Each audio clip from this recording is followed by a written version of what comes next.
Chapter 39, Discipline. The philosophy of all gangs is that any innocent kid from another neighborhood who is killed by a stray bullet is probably a future gang member, so it is okay. But any innocent kid killed in your neighborhood is a tragedy that requires vengeance. One day that summer, 3 carloads of kings drove around looking for any rival gang member. We decided to go by Von Humboldt's school looking for disciples. The school was on Hirsch and Rockwell. We knew most of them would be hanging out on Rockwell Street. We were hoping to find a small number of them at the schoolyard and beat them senseless. If there were a lot of them, we could do a drive-by shooting. We found about 10 of them there, mostly peewees playing baseball. We jumped out of the cars and rushed onto the playground. A couple of them got hit by baseball bats, but they all managed to get away except for a 10-year-old kid.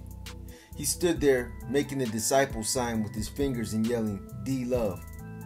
A king slapped him in the face, but he still stood there. What the hell was wrong with this kid? Didn't he know that his life was in danger? Deuce pulled out his gun and ran toward the kid. I ran with him. "King Love, DK," Deuce yelled as he got ready to pull the trigger. The other brothers were heading back towards the car. Just before Deuce pulled the trigger, I stepped in front of the gun. Deuce became furious. "Get the fuck out the way," he yelled. "He's only a kid," I yelled back. I turned around and told the kid to run, but he didn't want to. "This is my hood. I don't have to run," the kid said. "D love, punk, kill me. I ain't scared. You're a punk," the kid taunted as I pleaded with him to run. Deuce reached around me with the gun, but I pushed his hand away as the gun went off. The kid still stood there taunting. Finally, I punched him in the nose, grabbed him by the neck, and told him, "Run, you little bastard, before you die." I let him go and took off running. At that moment, I heard the brothers yelling, they're coming," and gunshots went off. The disciples blocked the Hirsch exit of the schoolyard. I grabbed Deuce and pulled him toward the fence on the north side of the school, in between the mobile classrooms. Deuce let off 2 shots before he started running. I hoped that the hole in the fence that I climbed through years ago would still be there. It was. We jumped through and ran up the alley. All we had to do was run 2 blocks to the park for safety. When we got to the end of the alley, the King brothers were coming down the road. We jumped into the car and got out of the way in a hurry. "What the fuck is wrong with you? You're getting a violation," Deuce shouted at me. "He was a kid, man. A little kid," was my response. Deuce called me a punk on the way back to the hood and kept talking about how I was going to be violated. I sat there quietly, lost in thought. Back in the hood, Deuce went ballistic. He wanted to fight me because I didn't let him kill that little kid. So we went at it. We busted each other up pretty good. Loco and Lalo finally split us up and an emergency meeting was called. The meeting was held at the clubhouse of the Cortland and Whipple Latin Kings. At the meeting, I was clearly outnumbered. Everybody felt that I should have let Deuce pull the trigger. It didn't matter how much I emphasized that it was a 10-year-old kid Deuce was going to kill. The point was that he was a disciple. The logic was that it was better for him to die a kid than for him to grow up and kill a king. I was found guilty as charged and would have to endure a 3-minute violation. Deuce's request for a head-to-toe violation was denied. Ace, Bito, and another king named Joker was chosen to do the honors of beating me. They were all juniors and they were all much bigger than me. Bito weighed about 250 pounds and Joker was into weightlifting. I was dead meat. I couldn't back out of the violation. If I did, it would even be worse. I remember Slim and the beating he got. Now it was my turn. There was no beating room. I stood against the wall, crossed my arms over my chest, and prepared for the worst. All the other kings sat and watched. I was scared. I closed my eyes and the beating began. It hurt like hell. The only thing that kept me from collapsing was the continuous punching from every direction. Those were the longest 3 minutes of my life. When the beating stopped, I collapsed in pain. The meeting was adjourned. Everybody walked out and left me lying there on the floor. I lay there for about 30 minutes before I found the strength to get up. I could barely walk and I couldn't lift my arms at all. Every little twitch hurt. Nobody helped me. I was left there in pain. Then Cubana came in and helped me get up off the floor. We walked outside. Loco, Lalo, and Pito were sitting on the hood of a car. Loco got up, asked me if I was alright, and gave me a joint the size of a hot dog. Pito gave me a bottle of Bacardi 151 rum and gave me a half a cup. I drank it like water. I sat on the curb with Cubana and smoked a joint. Nothing else was said. I was bedridden for about a week. Loca and Cubana were the only company I had during that time. I did a lot of drinking and smoking to relieve the pain. When I went back to the streets, it was as if nothing had happened. Deuce and I continued to have bad blood against each other. The kid I saved grew up to be a Latin disciple. He was killed in a shootout at the lakefront about 3 years later. I still don't know what made me protect that kid. Maybe it was because of the abuse I received when I was his age, or maybe I genuinely cared. When I found out that that kid was killed some years later, I regretted saving his life. I took a major ass whooping for that kid, and he went and got himself killed anyway. I didn't take part in any more hits for the rest of the summer. The only action I saw was the unexpected type. I began to despise hanging out with the Latin Kings. I no longer saw the gang as a brotherhood. Now it seemed that you were respected to the extent that someone needed your help. And if it would help them to get you hurt or killed, they would do that too. I mostly hung out with Loca and Cubana and got high every day. I started experimenting with acid. My favorite was the purple microdot, a tiny pill that would rev you up to warp speed. My drug of choice, however, was still marijuana. I could do without any other drug, but I would do anything to make sure I had my daily supply of pot. Daffy and I continued doing burglaries. This was my main source of income. The police began playing a big part in the continuing gang wars. There were some cops who would flat out tell us that if we stopped gangbanging, they would come looking for us. We were feeding their children and paying for their houses. Anytime it seemed like the fighting had cooled down, a gang member would be picked up and dropped off in the neighborhood of a rival gang. Twice I was dropped off in the gangster's hood. One time I got away, the other time I had my head busted. On both occasions, the Kings retaliated by making a hit on the gangsters. Through Cubana, I learned that the real leaders of the street gangs were in jail doing hard time. The main head of all the Latin Kings had been locked up since he was 17. He was serving an 80-year sentence for murder. In his day, he never fought Latino gangs. He killed vice lords. All the big deals for guns and drugs were done through a penitentiary connection. I met many guards who would come by the neighborhood and pick up drugs to take into the prison for the brothers. A few of them got killed by either burning the Kings out of the merchandise or refusing to deliver them. As a mule, Cubana knew all the leaders. She was constantly on the phone with them. She also became pregnant by one of them. When she told me she was pregnant, I immediately denied any responsibility, but then became upset when she said she knew it wasn't mine. When I was violated by the Kings, Cubana and I went a whole month and a half without having sex. It was during that time that she had got pregnant. Cubana always had older King brothers come pick her up and take her to the penitentiary. Mostly, it would be King brothers from the north side. After the one brother who had been her ride got arrested, a Southside King became her chauffeur. His name was Agila. He was Mexican, about 6 feet tall, kind of chubby, with long black hair. He always had something smart to say about the Southside Kings being more together than the Northside Kings. He would make references to stories that all Northside Kings were becoming junkies and robbing from other King brothers. Those of us who met Agila did not like him. He knew it, but he didn't care. He was a top-ranking king on the south side and had to be respected. He took full advantage of his situation. Agila somehow found out that I was Cubana's boyfriend when she became pregnant and began teasing me about it. I ignored him, but he persisted. He began questioning my manhood. Pinche puto, fucking bitch, can't even keep a girl from a locked-up brother, Agila would say. Both Cubana and I pleaded for him to stop. Agila was one arrogant son of a bitch. What you gonna do, pinche puto? Kick my ass? Agila would say. I made it a point to avoid him altogether. Cubana would tell me when he was coming, and I would go for a walk until they left. One day, the situation with Agila exploded. I had just finished getting high with some King brothers. I went to Loca's to pick up some weed I had there, and Agila was outside. Hey puto, let any of your boys get your girlfriend lately? Agila said, laughing. I told you about that shit, Agila, I responded. Leave it alone already. Fuck you, little punk, was his response. I became angry, and the drugs and alcohol in my body made it hard to keep control. Cubana was looking out the window. She noticed I was getting upset. She asked Angela to stop and come upstairs to wait for her. Angela declined.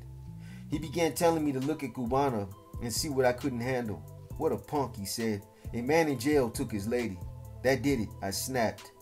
I knew I couldn't beat him up, so I pulled out my .357. I thought he would run behind a car or something, but he didn't. Instead, he told me to go ahead and shoot. I shot him in the knee at point blank range. The bullet went right through. Then I pistol whipped him until he was nearly unconscious.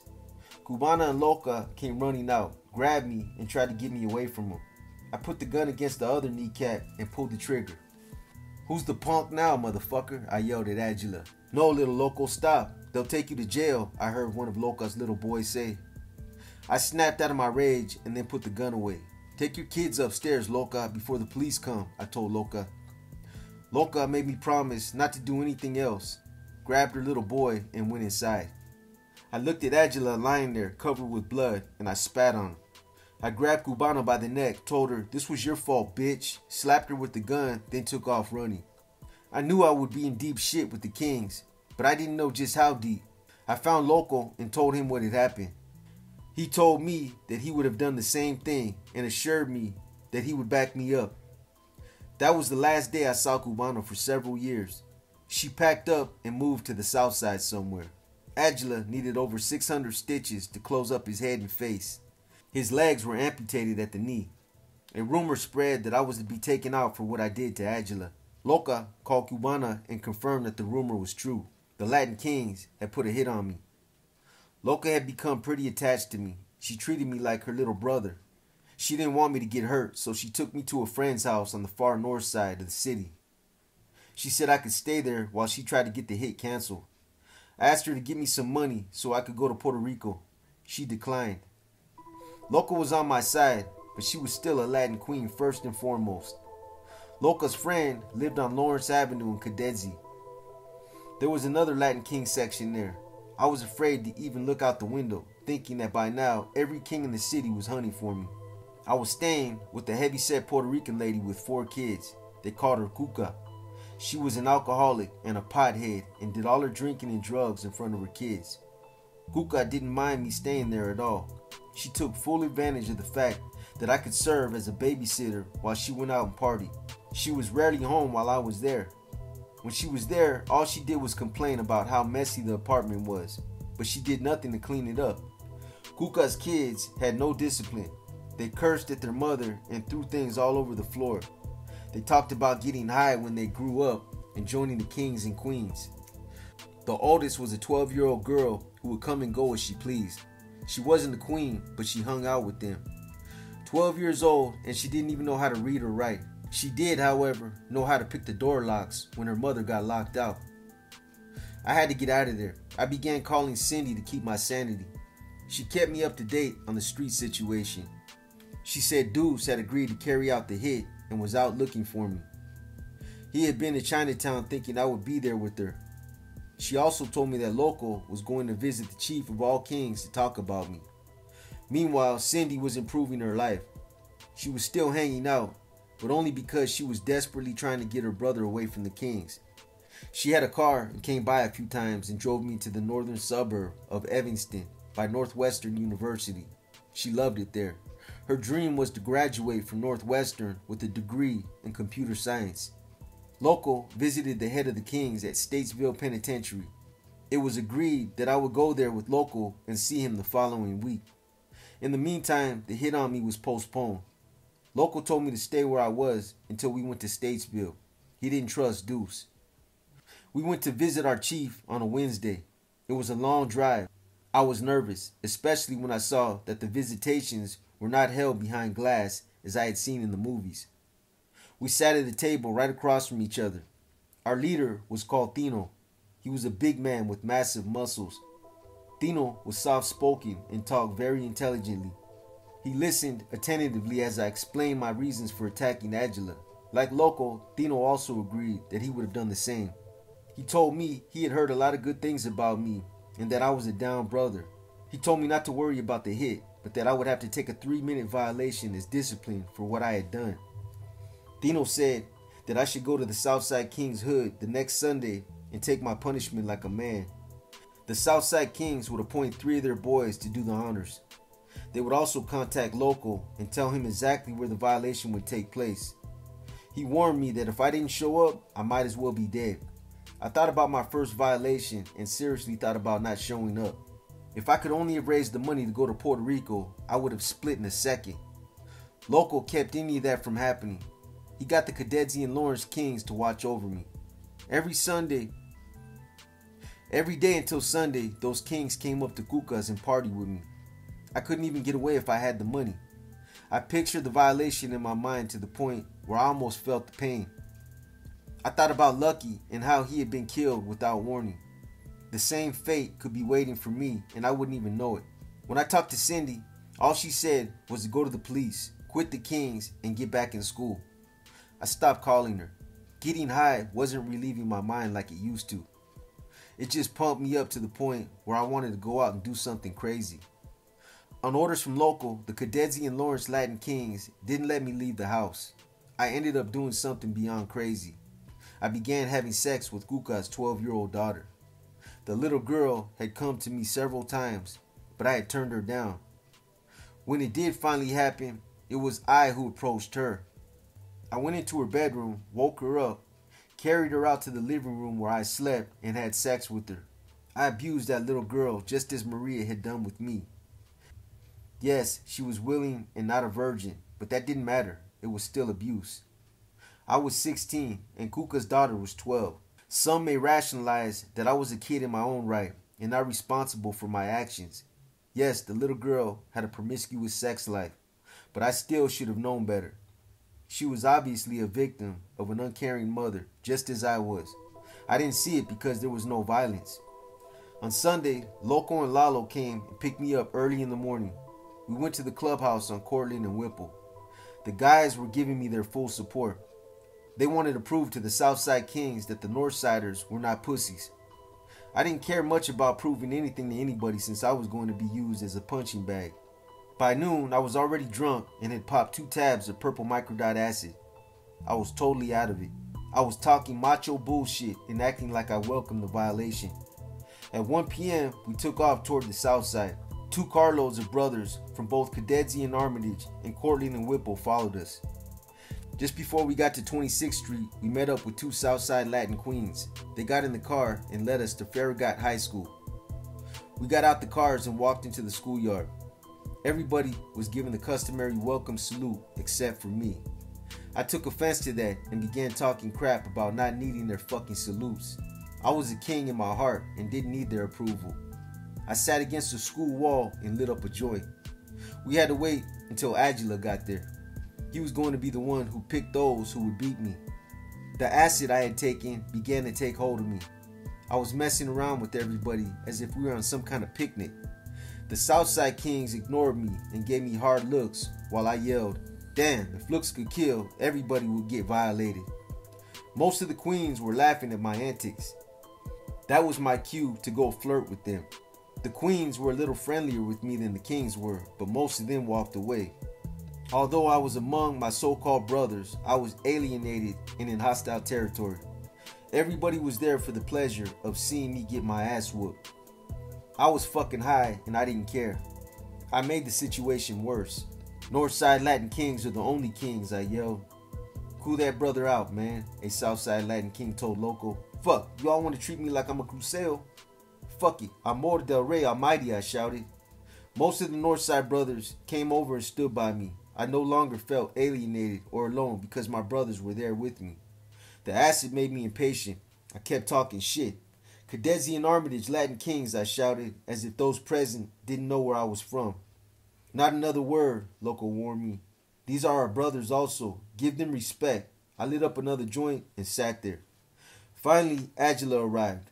He was in a wheelchair. Suddenly, the only people at my side were Loco and Lalo.